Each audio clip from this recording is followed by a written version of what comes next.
Jai-Ho nervously adjusted his crystalline exoskeleton as his personal pod smoothly docked at Galactic Academy of Sciences. The station's massive structure gleamed against the backdrop of Proxima IV, its rings and spires stretching out like a metallic flower blooming in space. This was supposed to be the proudest moment of his young life, being accepted into the most prestigious scientific institution in the known galaxy. Instead, his four hearts were racing with anxiety.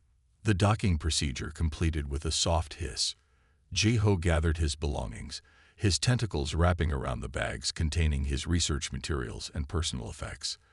The station's artificial gravity felt slightly stronger than what he was used to, but that was to be expected. What he hadn't expected was the message that had arrived just before his departure from Centauri Prime. Room assignment, Block E247. Roommate, Henul, human female, Sol IIS/Earth, a human roommate. The very thought made his outer crystal layers vibrate with stress. All through his education, humans had been portrayed as unpredictable, dangerous creatures. Their home world, Earth, was classified as a death world, a planet so hostile that it should have been impossible for intelligent life to evolve there. The station's corridors were busy with students from dozens of species. Jai-Ho saw the familiar crystalline forms of fellow Centaurians, the floating gas pods of Neptunians, and the chidnous exoskeletons of beetlefolk from Rigel. He politely avoided eye contact with a group of Medusans, knowing their psychic emanations could be overwhelming for his species. Following the holographic guidance system, Jai-Ho made his way to Block E. The closer he got to his assigned room, the more his anxiety grew. His education modules had been very clear about humans. They were endurance predators who could chase prey until it collapsed from exhaustion. Their bones were reinforced with calcium, making them nearly unbreakable. They could survive extreme temperature variations that would kill most species, and their bodies could repair damage that would be fatal to others. Standing before room E247, Jai-Ho's tentacles trembled as he pressed his access card against the scanner. The door slid open with a soft whoosh. The room was already occupied. A figure stood by the window, looking out at the stars. Jai-Ho's crystalline structure nearly shattered from shock when she turned around. Henul was shorter than he expected, with dark hair pulled back in what he recognized as a ponytail. Her skin was pale, and her eyes were dark. She smiled, showing teeth, a predator's feature that made Jai-Ho instinctively move back. "Hi, you must be Jai-Ho," she said, stepping forward with an extended hand. "I'm Henul. Nice to meet you." Jai-Ho stared at the offered hand in terror. He had studied human greeting customs, but facing one in reality was different. That hand could crush his crystalline form with ease. Humans had evolved as tool users, their grip strength capable of breaking bones. Yes. "Greetings, Henul of Earth," he managed to say, keeping his tentacles close to his body. "I apologize, but my species cannot engage in physical contact greetings. Our crystal structure is somewhat fragile." "Oh, I'm so sorry." Henul quickly withdrew her hand, looking genuinely concerned. "I should have checked the species compatibility database first. Please let me know if I need to modify anything in our shared space to make you more comfortable." Her consideration surprised Jai-Ho. It didn't match anything he'd learned about humans being aggressive and thoughtless. He watched as she helped him set up his study station, carefully moving equipment with what seemed like deliberate gentleness. As the day progressed, Jai-Ho found himself repeatedly confused by Henul's behavior. She spoke softly, moved carefully, and showed remarkable awareness of his species' needs. When the station's environmental controls hiccuped, causing a brief temperature spike, she immediately activated the room's crystal-safe cooling protocols without being asked. That night, as Jai-Ho settled into his regeneration chamber, he found himself questioning everything he'd been taught about humans. Henul was undoubtedly powerful. He'd seen her easily lift equipment that would require mechanical assistance for his species, But she seemed to use that strength with careful consideration for others. Perhaps, he thought, as his crystal structure aligned for rest, there was more to learn about humans than what was written in their education modules. Tomorrow would be their first day of classes together, and despite his lingering anxiety, Jeho found himself curious about what other surprises his human roommate might reveal. His last thought before entering regeneration was that maybe, just maybe, the academic texts about humans being merely dangerous primitives weren't telling the whole story. It was a thought that would prove more prophetic than he could have imagined. The first week at the Galactic Academy wrought more surprises than Jeho could have anticipated. He sat in the engineering lab, his crystalline form trembling slightly as he watched Hainul move heavy equipment with casual ease. The quantum core stabilizer she was carrying typically required a team of 3 Centaurians and a gravity assist device to move. "Where would you like this?" Hainul asked Professor Tamin, holding the massive device as if it weighed nothing more than a datapad. The professor, a member of the gaseous Neptunian species floating in his containment field, indicated a corner of the lab. Jeho's sensors detected no strain in Hainul's biological systems as she positioned the stabilizer. She wasn't even breathing heavily. When she noticed him staring, she smiled, an expression he was slowly learning to read as friendly rather than threatening. "Want to help set up the particle accelerator next?" she asked.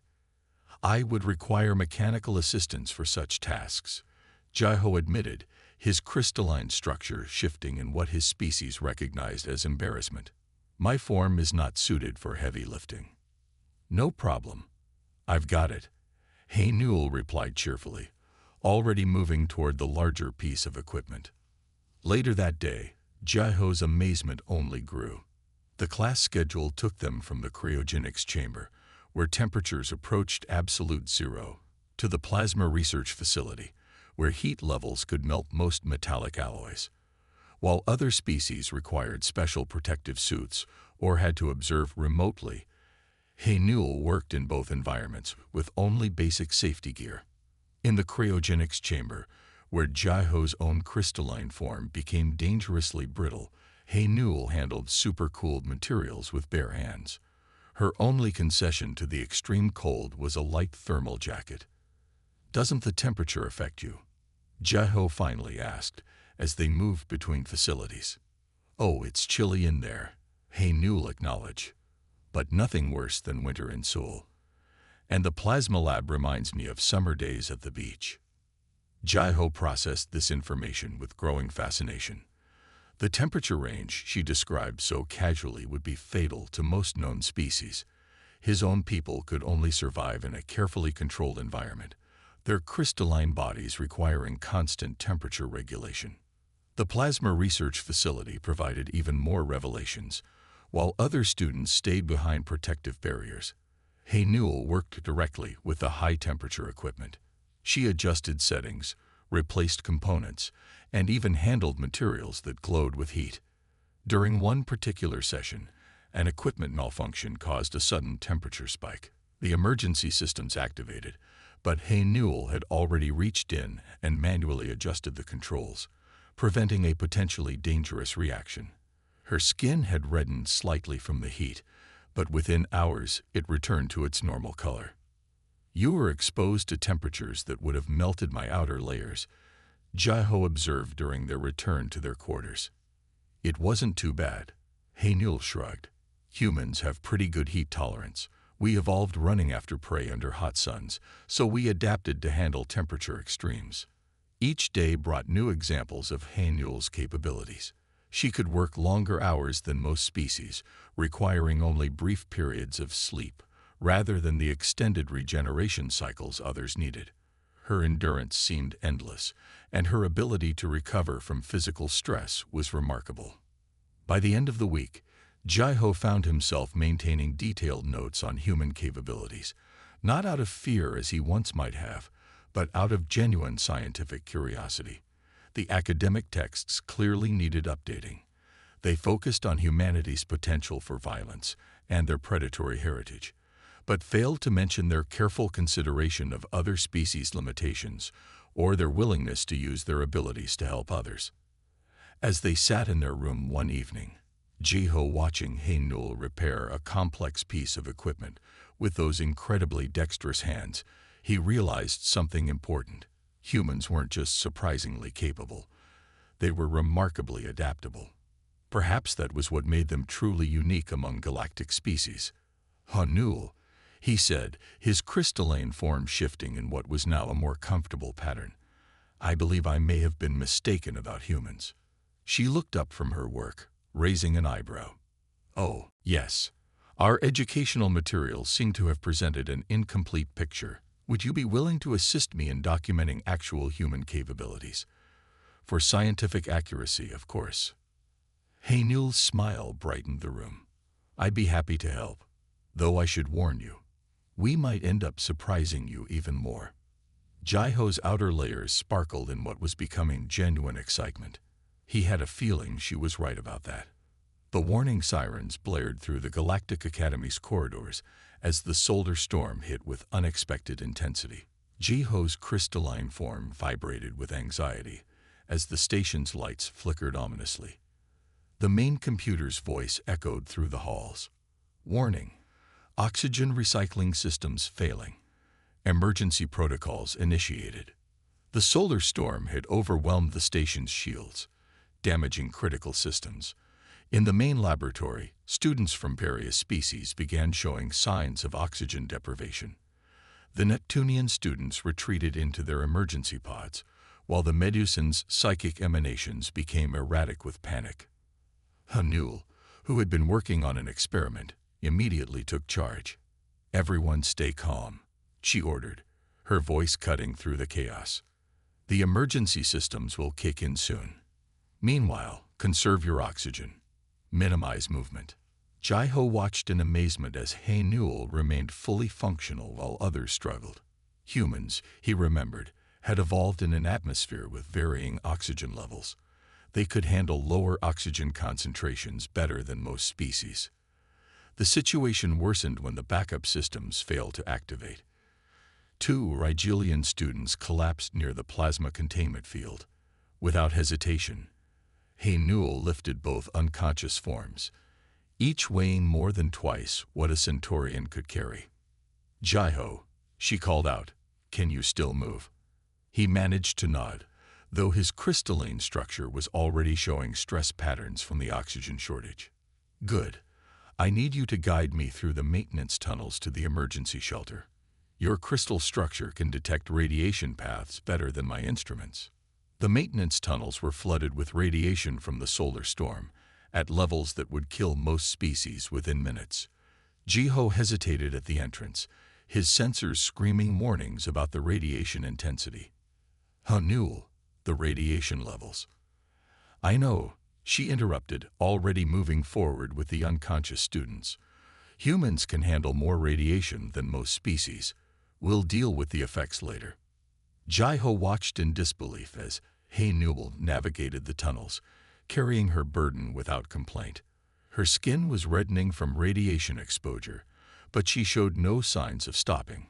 His sensors indicated she was experiencing radiation doses that should have been instantly debilitating. They encountered more unconscious students along the way. Hae-Nul made multiple trips, each time emerging from the radiation-flooded tunnels with another survivor. Her movements became slower, her breathing heavier, but she persisted. Your cellular structure is breaking down, Jiho warned after her 4th trip. The radiation damage will heal, Hae-Nul finished, wiping sweat from her face. Human bodies are pretty good at repairing radiation damage. We evolved that way. Still got more students to save.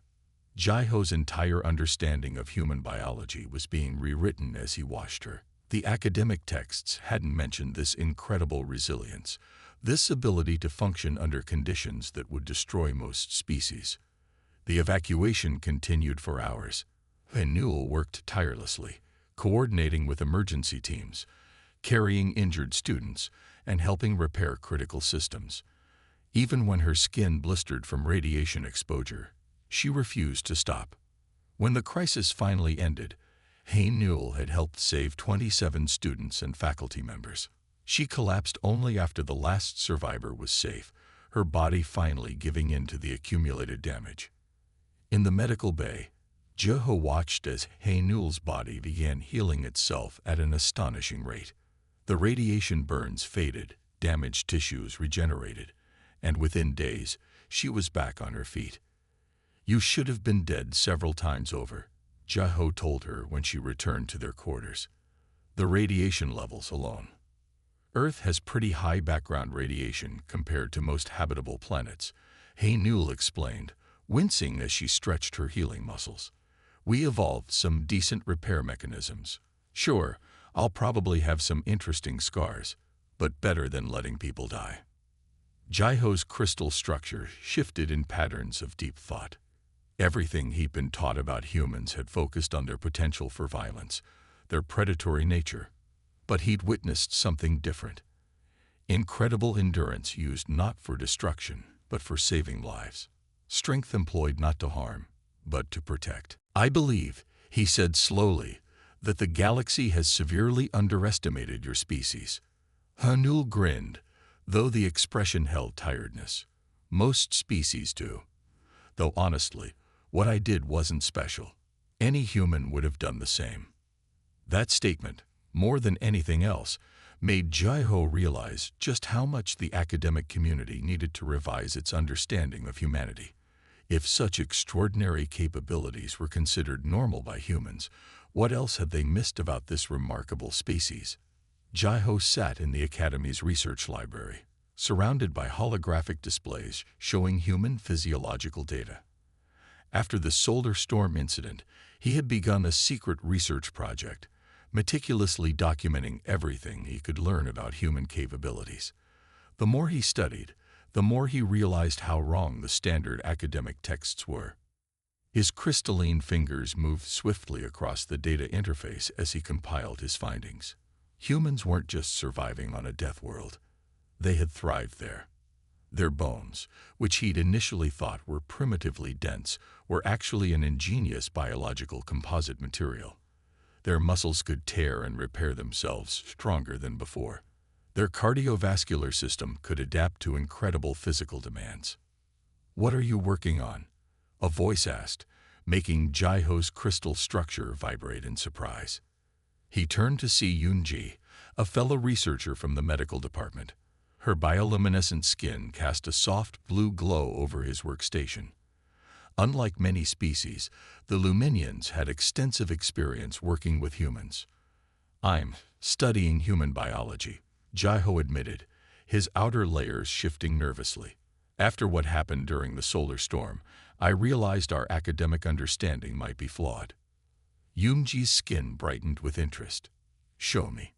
Jeho displayed his findings.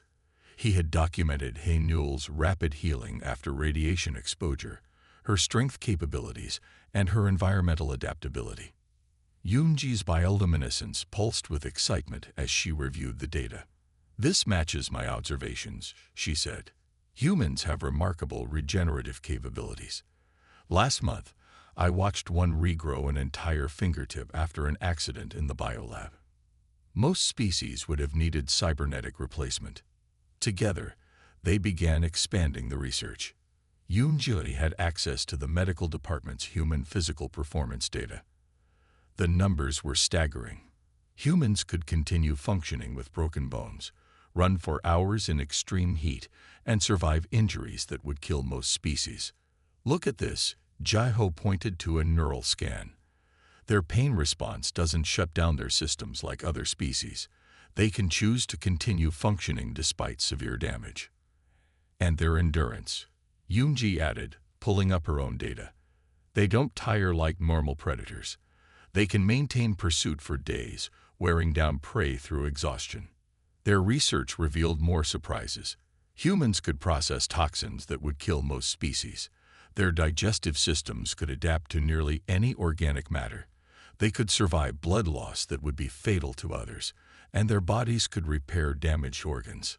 Why isn't any of this in the standard texts? Jeho wondered, his crystal structure displaying patterns of confusion. Perhaps, Yoonji suggested, her bioluminescence dimming thoughtfully, because it's easier to dismiss humans as primitive than to acknowledge their capabilities. They spent weeks gathering data, carefully documenting each discovery. Jiho observed Haenul's daily activities with new understanding. Her casual strength, quick healing of minor injuries, and ability to function on minimal sleep weren't just individual traits. They were standard human capabilities. One evening, while reviewing their findings, Yoonji made an interesting observation. Humans don't just survive in hostile conditions, they adapt to them. Look at their genetic diversity. They've evolved to thrive in everything from Arctic cold to desert heat. Jiho's crystal structure sparkled with excitement. They're not primitive at all. They're one of the most advanced adaptive species we've encountered. We've been measuring them by the wrong standards. Their research project grew. Other students began quietly contributing data. A Rigelian engineering student provided stress test results showing human reaction speeds. A Medusan psychic shared observations about human mental resilience. We need to publish this, Jiho decided finally. The academic community needs to understand what humans really are. Yoonji's skin flashed warning colors. It will be controversial. Many species base their superiority on human primitiveness. Then they need to learn the truth, Jiho responded, his crystal structure firm with conviction. Humans aren't weak. They're possibly the most resilient species in the galaxy, and they use that strength to help others, not dominate them. As they prepared their research for publication, Jiho watched Haenul helping a struggling Neptunian student with an experiment. She was carefully controlling her strength, making precise adjustments that would have been impossible for most species. We've been wrong about them all along, he said quietly. They're not dangerous because they're primitive. They're remarkable because they're advanced in ways we never understood. Yoonji's bioluminescence pulsed in agreement. Their research would change how the galaxy viewed humans, if they could get anyone to believe it. The presentation hall of the Galactic Academy fell silent as senior researcher Do Hyun, his metallic scales gleaming, stood to challenge Jiho's research. The room was packed with students and faculty from every known species, all gathered for what had become the most controversial academic presentation of the year. This research is fundamentally flawed, Do Hyun declared, his voice echoing through the chamber. Humans are naturally inferior beings from an underdeveloped world. Their supposed capabilities are merely exaggerations and misinterpreted data. Jiho's crystalline form remained steady as he responded. The data speaks for itself, senior researcher. Every test has been documented and verified. Then let us conduct proper tests, here and now, Do Hyun challenged. Unless your human subject fears to demonstrate these supposed abilities. Haenul, who had been sitting quietly in the audience, stood up. I volunteer for any tests the board wishes to conduct. The academic board quickly set up a series of challenges. They brought out testing equipment and monitoring devices, preparing to measure everything from physical strength to cellular regeneration rates. The first test focused on grip strength. The device, designed for multiple species, could measure force up to levels that would crush most metals. Haenul approached it casually, while Do Hyun smirked. Even our strongest species struggle with this device, he noted smugly. Haenul gripped the handle. The display numbers climbed rapidly, passing the normal ranges for most known species. When she finally released her grip, the readings were nearly triple what the academic texts listed as maximum human capability. Do Hyun's scales shifted uncomfortably. A single demonstration proves nothing. Let's test environmental adaptation. They moved to the temperature chamber. Haenul was sealed inside as the temperature dropped rapidly. Most species would require protective gear or enter hibernation at such extreme cold. She remained active and alert, even as frost formed on the chamber walls. When they switched to heat testing, Haenul continued to function normally at temperatures that would melt some metallic alloys. Her vital signs remained stable, her body efficiently regulating its temperature through what she casually called sweating. The healing tests, Do Hyun demanded, his voice now showing signs of stress. They administered a small cut under controlled conditions. The assembled academics watched in amazement as Haynewell's tissue began regenerating immediately. Within hours, the wound had healed more than anyone expected, leaving barely a mark. "This is impossible," Do-hyun protested, his scales now fully rattled. "No species can adapt this quickly or function across such extreme conditions." "Humans can," Jae-ho stated firmly, his crystal structure glowing with vindication. "We've been measuring them by the wrong standards. They aren't primitive. They're incredibly advanced in ways we never understood." Haynewell, who had remained remarkably calm throughout the tests, finally spoke up. "Everything I've demonstrated today is normal for humans. We're not superhuman. This is just how we evolved. Our world demanded these adaptations, and we developed them." The academic board huddled together, discussing the implications of what they'd witnessed. The evidence was undeniable. Human capabilities far exceeded anything documented in standard texts. "There's more," Jae-ho added, displaying his research data. "Humans can process toxins that would kill most species, repair damaged organs, and maintain physical activity long after other species would collapse from exhaustion." Do-hyun's final objection came weakly. "But they're so primitive. Their technology, their societies." "We developed technology because we needed tools," Haynewell explained patiently. "Not because we were weak, but because we could imagine better ways to use our strength. We built societies because we're stronger together than alone." The board's decision was unanimous. Jae-ho's research would be published and distributed throughout the galaxy. The standard academic texts regarding humans would need complete revision. As the crowd dispersed, still buzzing with excitement, Haynewell approached Jae-ho. "Thank you for showing them the truth." Jae-ho's crystal structure sparkled with pride. "No, thank you for helping me discover it. The galaxy needs to understand. Humans aren't just surviving against the odds. You've mastered them." Do-hyun, his earlier arrogance completely deflated, could only watch as decades of academic assumptions crumbled in a single day. The impact of Jae-ho's research spread through the galactic scientific community like a supernova shockwave. Within days of publication, his findings about human capabilities were being discussed in every major academic institution across known space.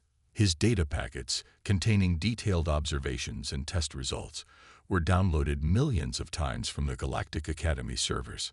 Other universities rushed to conduct their own studies, each confirmation adding weight to Jae-ho's conclusions. The Rigel Science Institute found humans could process toxins that would kill most known species. The Proxima Research Center documented human healing rates that defied conventional biological understanding. The Medusan Psychological Institute released startling findings about human mental resilience. At the Academy, Haynewell tried to maintain her normal routine despite her newfound celebrity status. Students from various species would stop her in corridors, asking to witness her abilities firsthand. She found their amazement puzzling, especially when they marveled at simple things like her carrying heavy equipment or working in extreme temperatures. "I don't understand why everyone's so excited," she told Jae-ho one evening in their quarters. "I'm just doing normal human things." Jae-ho's crystal structure sparkled with amusement. "What you consider normal, the rest of the galaxy finds extraordinary. Before my research, most species thought humans were barely above primitive level." The Galactic Council called an emergency session to discuss humanity's classification. For centuries, humans had been categorized as a Level 3 developing species, technically spacefaring but considered limited in their capabilities.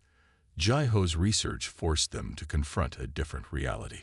Representatives from major scientific institutions presented evidence supporting Jae-ho's findings. They showed recordings of humans performing feats that challenged galactic understanding of biology.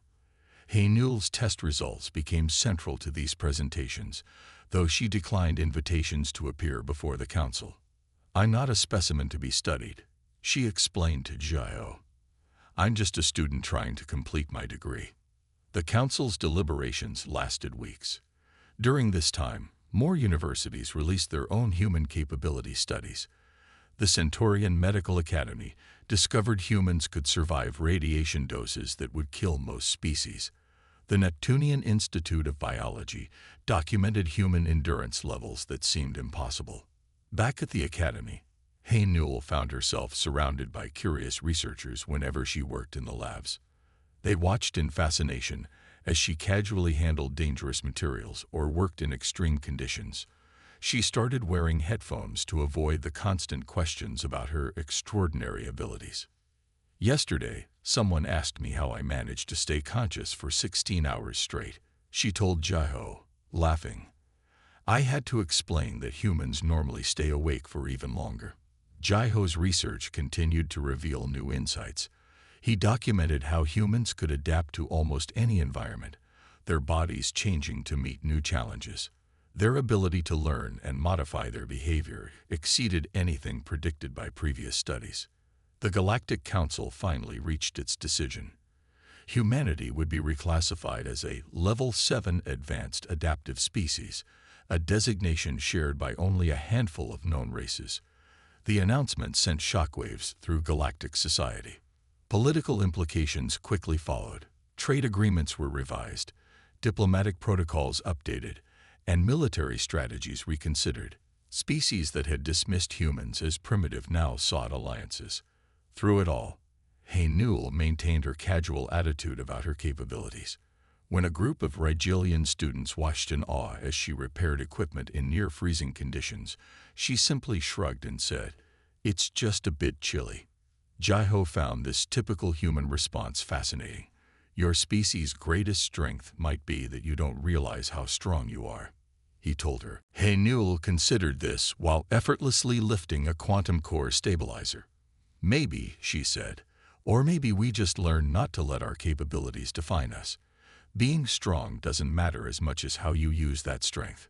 That simple statement, Jaiho realized, might be the most important discovery of all, one that would take the galaxy far longer to understand than mere physical capabilities. The grand auditorium of the Galactic Academy buzzed with excitement as Jaiho presented his final research paper, Humanity Reconsidered, a study of Earth species capabilities. Leading scientists from across the galaxy had gathered to witness what many were already calling the most significant xenobiological breakthrough in centuries. Jaiho's crystalline form glowed with quiet pride as he shared his comprehensive findings. The paper went far beyond his initial discoveries, incorporating data from dozens of research institutions and thousands of observations. It wasn't just about physical capabilities anymore. It explored the full range of human potential. The most remarkable aspect of humans, Jaiho explained to the packed audience, isn't their strength or endurance. It's their adaptability combined with their capacity for empathy. They use their abilities not to dominate, but to help and protect others. In the front row, Hay Newell listened with an amused smile. Over the past months, she had become not just a research subject, but a close friend. Their different species had seemed an insurmountable barrier at first, but those differences had become a source of mutual fascination and respect. The paper detailed how humans had evolved on a planet that should have killed them. Instead of dying, they had turned their world's challenges into advantages. High gravity gave them strength. Temperature extremes made them adaptable. Predators made them clever. Poisons made them resistant. But most importantly, Jaiho continued, living in such conditions taught them compassion. Humans learned early that survival was easier together than alone. They developed societies based not on dominance, but on cooperation. The research included psychological studies showing how humans used their capabilities. Despite being natural predators, they channeled their instincts into protection rather than aggression. Their endurance wasn't just for hunting. It let them care for their sick and injured long after other species would have given up. Hay Newell had helped Jaiho understand this aspect of humanity.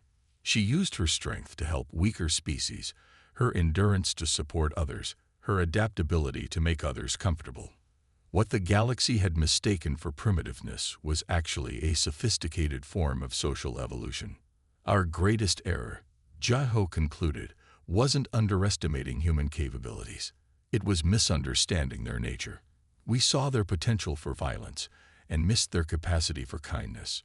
We noticed their strength but overlooked their restraint. After the presentation, as scientists crowded around to ask questions, Haynul approached Jiho. "You know," she said, "when we first met, you were terrified of me." Jiho's crystal structure shifted in what had become his version of a laugh. "I was convinced you would crush me by accident. Now I know you're more likely to help me avoid getting crushed by others." Their friendship had become a symbol of what was possible when species looked past their preconceptions. Other humans had arrived at the academy, and following Haynul's example, they used their abilities to help rather than intimidate. The impact of Jiho's paper reached far beyond academic circles.